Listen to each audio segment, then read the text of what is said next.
Okay, folks, it's good to be with you. Love to everybody out there. We're doing a show on Blaise Pascal, the genius who loved God. We're going to look at a basic life and then a little bit about his apologetics. And the reason why to do this is for all of us to dive into Blaise Pascal, to go and read some of his writings. He wrote a couple of volumes of letters. We haven't got time to look at all that. This is just like a little introduction to Blaise Pascal, and for you to go and Google and research and to go and read whatever he's written. So that's what we're going to do today. A fascinating person, and so let's get into it, and I hope it's going to be a blessing to you. So we'll just look at a little bit about his life. Pascal was born on the 19th of June, 1623 to 19th of August, 1662. He was a French mathematician. He was a physicist, an inventor, a philosopher, and a Catholic writer, but he was I think you could call it a Jansenist, which was more influenced by St. Augustine in terms of seeing was saved by grace and not of work. So the word Catholic needs a bit of qualification there. Pascal was a child prodigy. He was educated by his father, Etienne Pascal, a tax collector in Rouen. His earlier mathematical work was on projective geometry, and he wrote a significant treatise on the subject of conic sections at the age of 16. He later corresponded with Pierre de Fermat on probability theory, strongly influenced the development of modern economics and social sciences.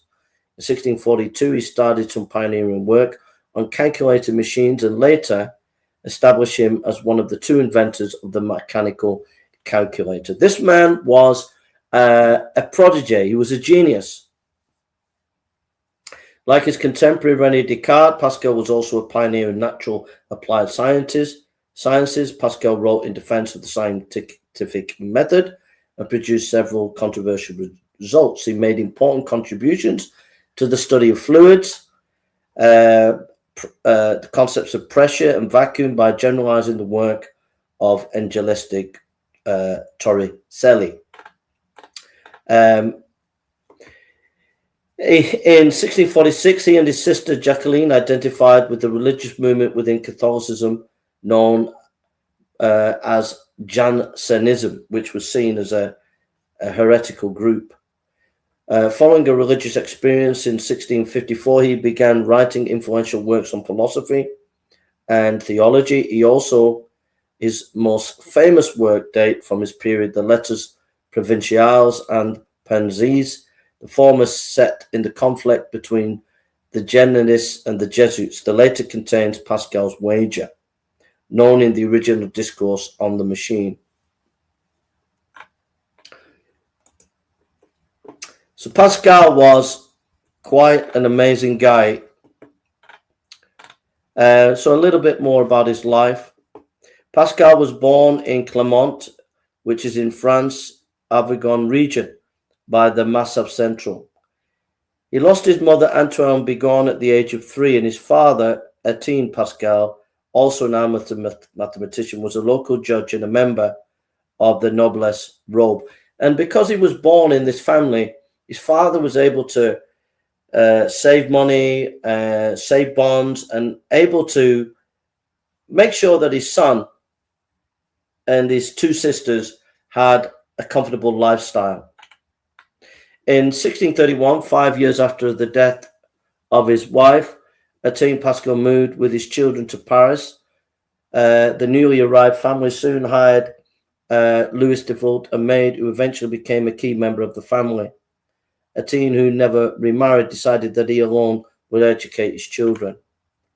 So Pascal never went to university, but he was self-taught and by his father, and he became a genius.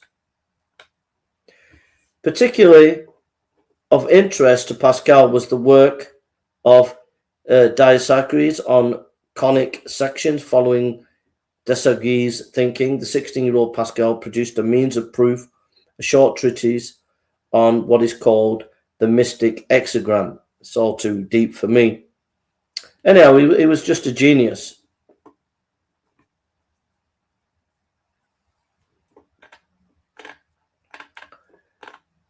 He developed probability theory. He did a lot of works on physics. He did a lot of work on fluid dynamics, vacuum.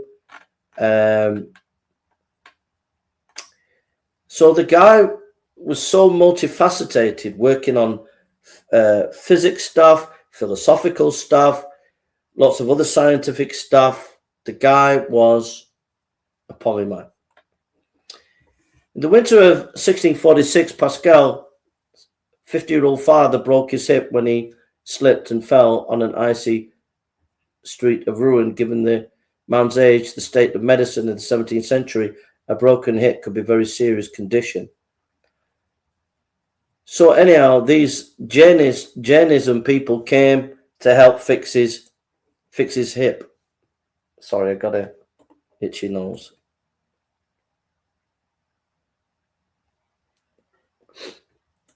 So they came to fix his hip.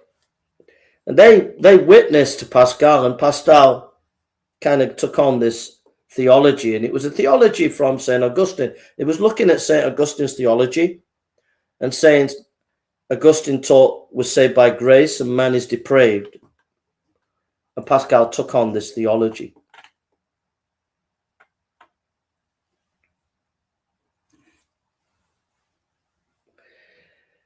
Pascal fell away from his initial religious engagement and experienced a few years of what some biographers have called his worldly period, 1648 to 54. His father died in 1651 and left his inheritance to Pascal and his sister Jacqueline, for whom Pascal acted as conservator. Jacqueline announced that she would soon become a postulant in the Janus convent of Port Royal. This caused a bit of a conflict because in order to go to the convent, she had to give her money away, and that caused a bit of friction between her and Pascal, his sister, you know. Suddenly, there was war in Pascal's household. Blaise pleaded with Jacqueline not to leave, but she was adamant. He commanded her to stay, but that didn't work either. At the heart of this was Blaise's fear of abandonment. If Jacqueline entered Port Royal, she would have to leave her inheritance behind, but nothing would change her mind.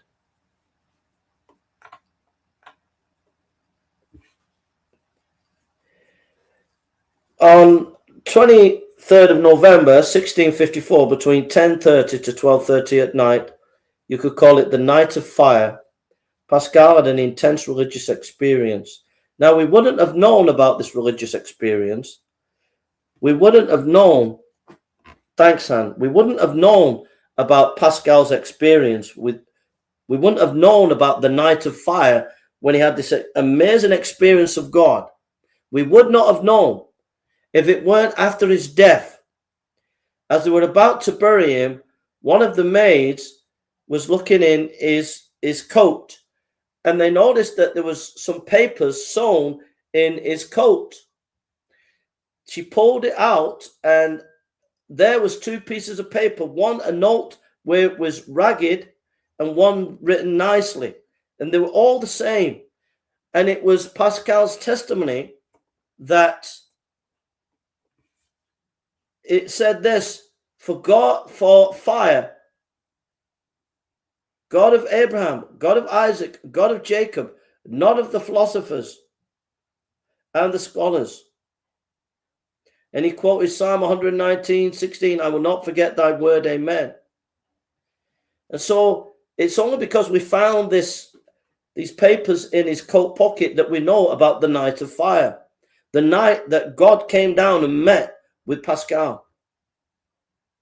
This profoundly changed him, where he realized that it's not just being rational and having all these arguments for the existence of God, that there was a deeper issue, that the God of the Bible is a personal God. You have to know this God personally. Oh, thanks, Anna. I really appreciate that, bro.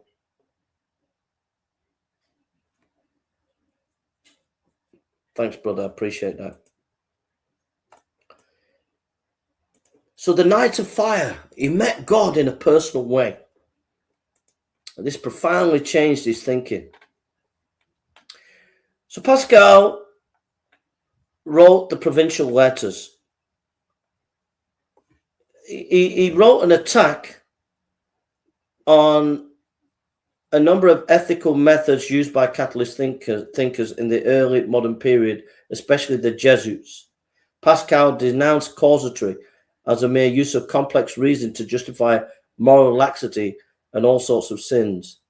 The 18-letter series was published between 1656 and 1657.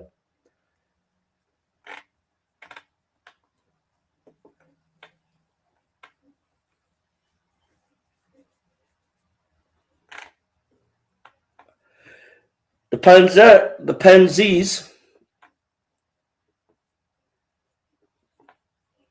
is a collection of his thoughts, which were put together after his death, of his apologetic thinking in defense of the faith. He says things like this: man is only a reed, the weakest in nature, but he is a thinking reed. Dear. So we're going to read some of this work.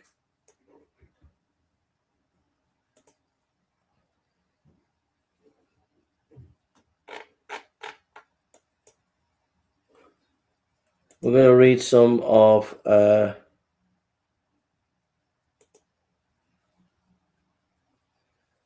work now.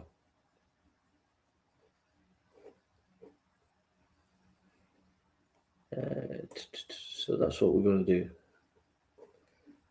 Just going to read a little bit.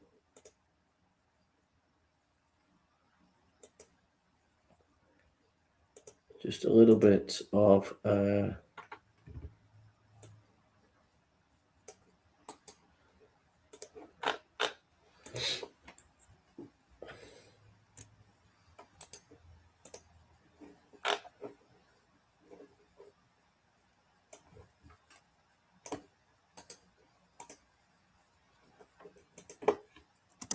I'm going to read a little bit of this.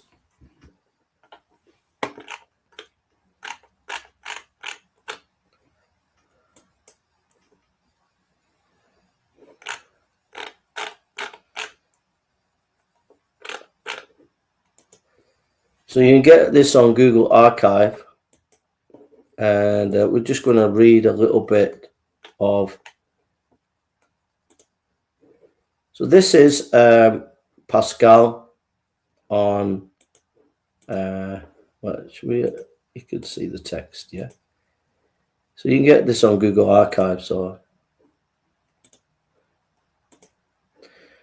on vanity, two faces are alike. Neither is funny by itself, but side by side, their likeness makes us laugh. True Christians are, however, obedient to these follies, not that they respect follies, but rather the divine order which has subjected men to follies as a punishment. For the creature was made subject to vanity. He shall be delivered.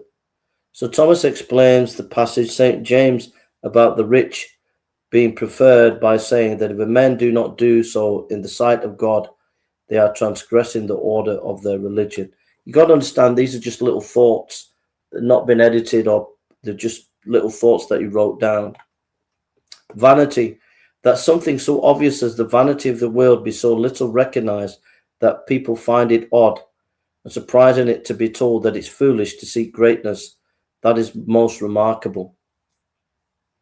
So you get these little gems that come out. You know, I love that on vanity, that something so obvious as the vanity of the world should be so little recognized that people find it odd, surprising to be told that it is foolish to seek greatness. That is most remarkable.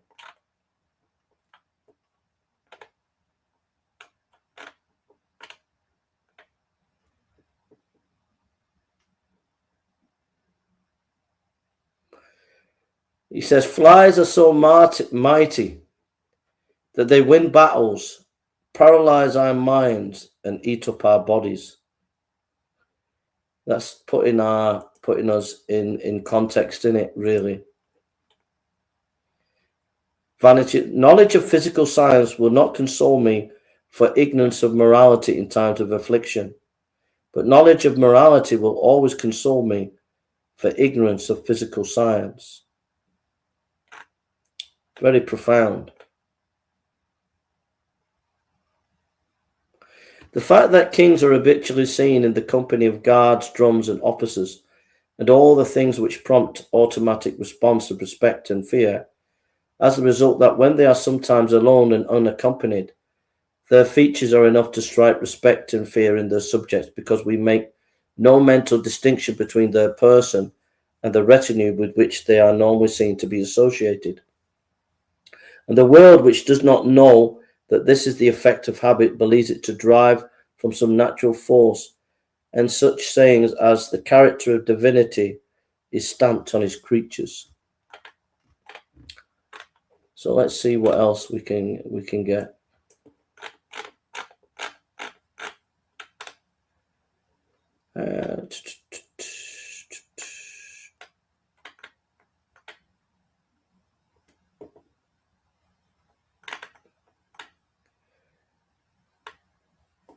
Proofs of Jesus.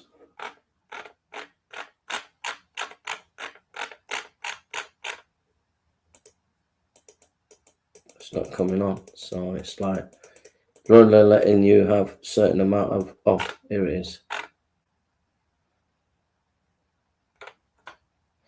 The essential truths of Christianity. Antiquity of the Jews.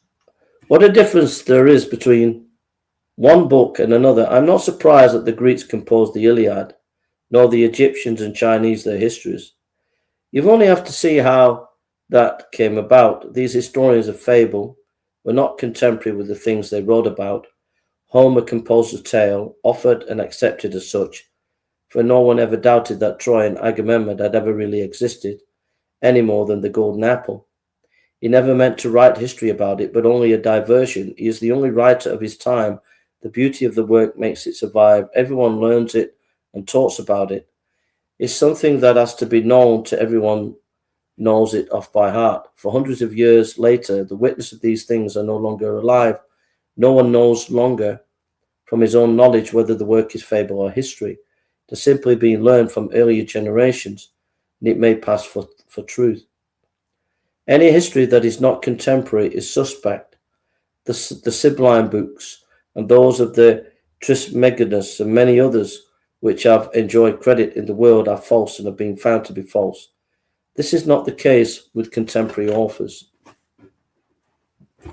There is a great difference between a book composed by an individual, which he hands over to the people, and a book that a people compose itself. It is beyond doubt that the book is as old as the people. That's about the Jews.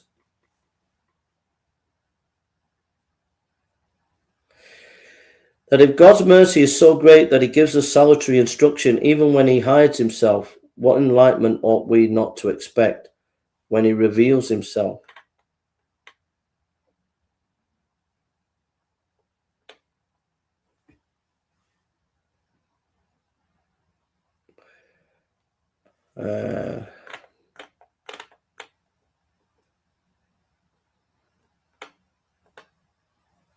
What are we to conclude from all our darkness but our unworthiness? Wow, that's profound. If there be no obscurity, man would not feel his corruption. If there were no light, man could not hope for a cure. That it is not only right but useful for us that God should be partly concealed and partly revealed, since it is equally dangerous for man to know God without knowing his own wretchedness, and it is to know his wretchedness without knowing God. So anyhow, you can go and get this Blaise Pascal Penzies and read it with your pleasure. And there's a lot to read there, and it will encourage your faith. It will encourage you to grow in the Lord, because he's got a lot of good things to say. So I'm going to just think talk about Pascal now. So Pascal was a contemporary. He was a lot younger than René Descartes. René Descartes was more of a rationalist, where he would say that he would question everything and try to find the rock bottom of what we know. And he doubted everything, but he come to the conclusion that he couldn't doubt his own mind. I think, therefore I am. And from there, he came to a rational belief that there must be a God. René Descartes actually met Blaise Pascal, came to visit Pascal when he was a young man. I think it was when he was not well. And so when René Descartes came to meet Pascal, it was over like a couple of days. They didn't get on. They both had a little bit of intellectual pride. Pascal's methodology in his thinking was that these arguments, these rational arguments for the existence of God, were helpful for Christians, but not particularly helpful. Yeah, Han, please, if you want to ask a question, please ask questions, you know. You're always welcome. While I'm talking, just ask questions, yeah? So, what the main thing about Blaise Pascal is his thinking was about the deception of the heart, the human condition. And I think he got that from St. Augustine. He got it from the Bible, that man's heart is deceitful. So you can have all these arguments for the existence of God, but he would say that the heart is deceitful and that we deceive ourselves.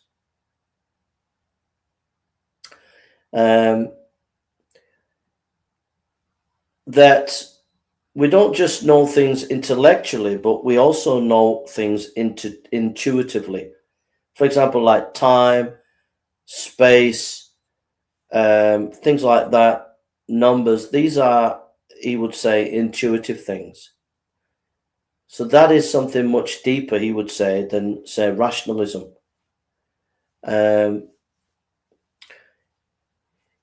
He did talk about other religions. He did talk about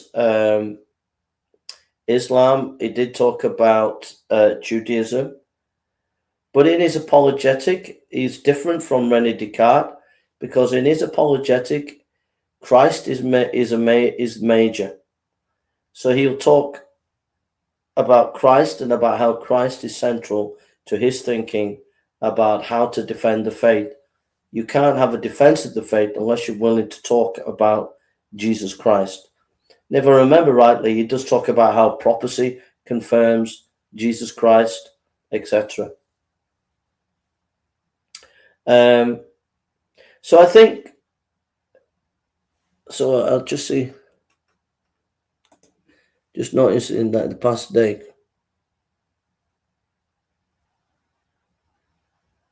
just noticing that in the past Christian Europe, that even scientist people like Pascal, yeah.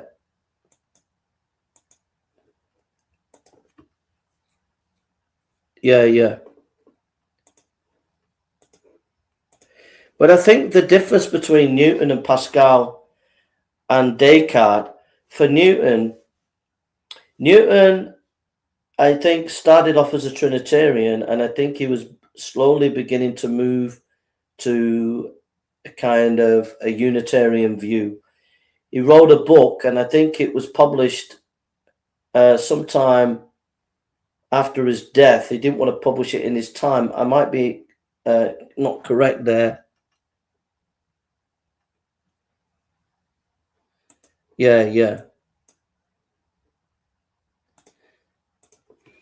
So I think Newton would move towards a kind of Unitarian kind of view. Descartes was more of a rationalist. But the night of fire, this experience that we found that Pascal had, changed Pascal's whole thinking that the God of Abraham, Isaac, and Jacob is not the God of the philosophers. In other words, it's a personal experience of God that changes your life. That's vastly more important. You know, what is the point of having all the arguments for the existence of God if you're not experiencing God and if it's not changed your life? And one of the things about Pascal is he wants people to have the joy that he found on the night of fire. On the night of fire, he experienced God. I told you that when he died, they found in his coat pocket sewn in 2 pieces of paper. One paper was written in scrabbly notes, and the other one in neat notes. But they said that both notes said the same thing.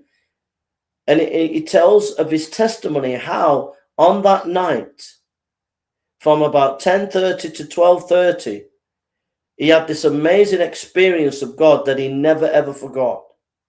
And it was that night of fire that changed his whole way of thinking. Here's a genius.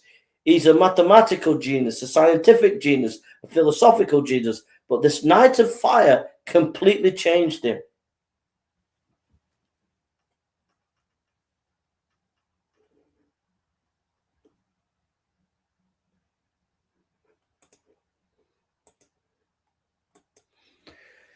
So what I'm trying to say is that Pascal's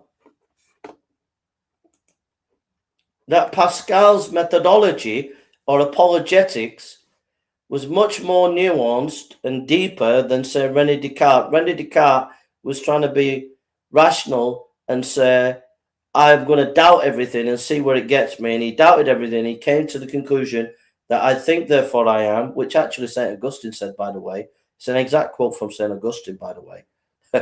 So St. Augustine got there before Descartes. But Descartes doubted everything and came to the conclusion that I think, therefore I am, and that there must be a God.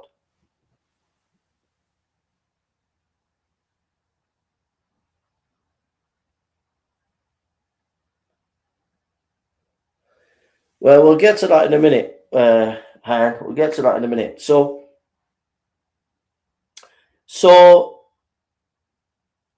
the methodology. Let me just get to this issue of methodology. Descartes was the rationalist.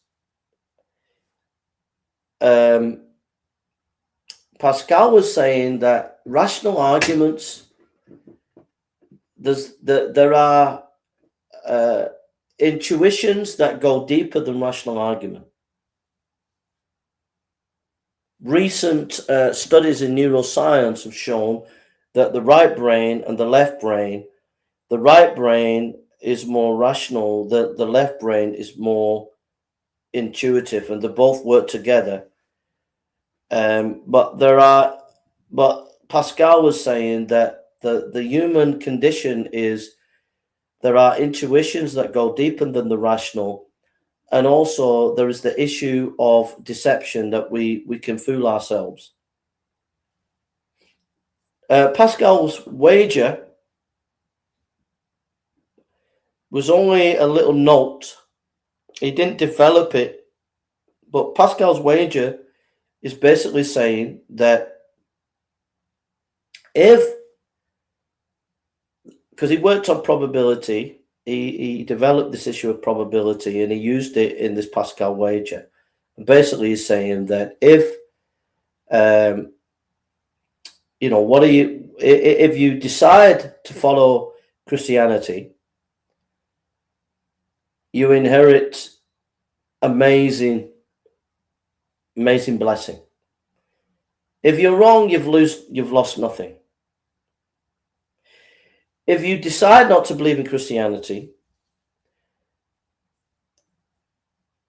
and you're right, you've lost nothing. If you're wrong, you've lost everything. And that Pascal's wager has a context. It was aimed at the people in the worldly clubs of those who went hunting, those who were chasing the women, and in high society. It was aimed at these rationalists.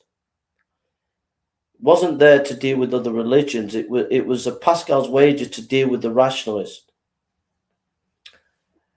And one of the issues of Pascal's wager is, why not just go ahead and try it anyway? What have you got to lose? The reason why is in Pascal's epistemology, he had a theory of habit, meaning that we don't just know things by intuition or rationalism and intuition, but we also know things by habit. If you do something on a regular basis and it becomes a habit, you kind of learn something through that habit. You learn something through that perception.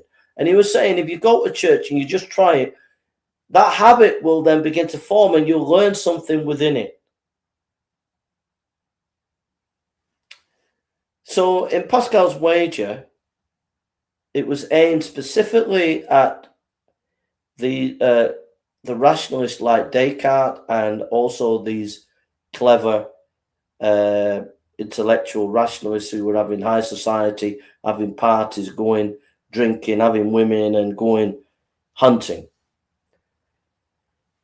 And there was also an epistemology of habit, that if you try it, it will become a habit and you will experience it.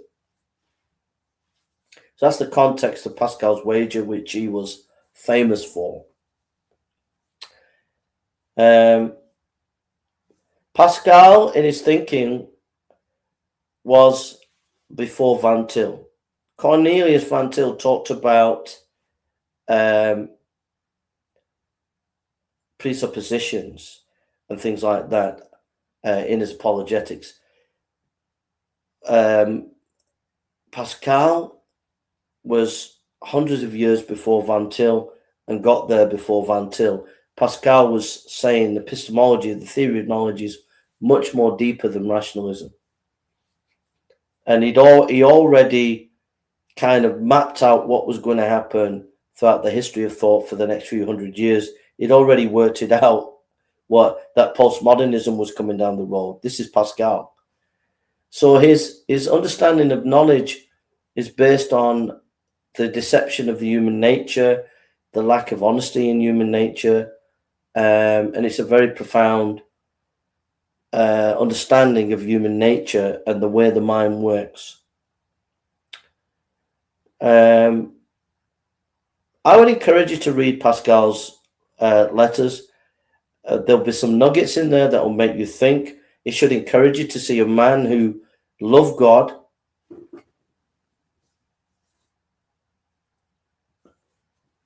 to love God,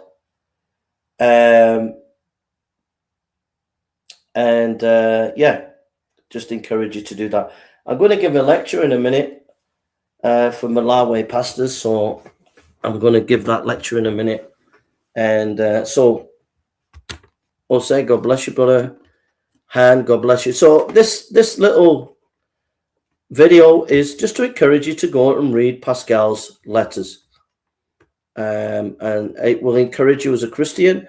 And if you are an atheist, it will encourage you to think about things about God. And it's just a little introduction. It's nothing too deep. I'm sorry if I wasn't precise on some things as I should have been. I should have had better quotes. Some of the quotes were a little bit fuzzy, a bit deep. But I hope that you go and study and get into Pascal. I'm going to have a break for 5 minutes. I'm going to make myself a cup of tea. I'm going to come back. I'm going to give a lecture. We're going to be setting up a college on Saturday, I think, this Saturday coming, for the Malawi pastors. So keep that in prayer. And God bless you all. God bless you, Han. God bless you, Jose. God bless everybody. And take care, and love to everybody out there. And may God be with you all. Take care.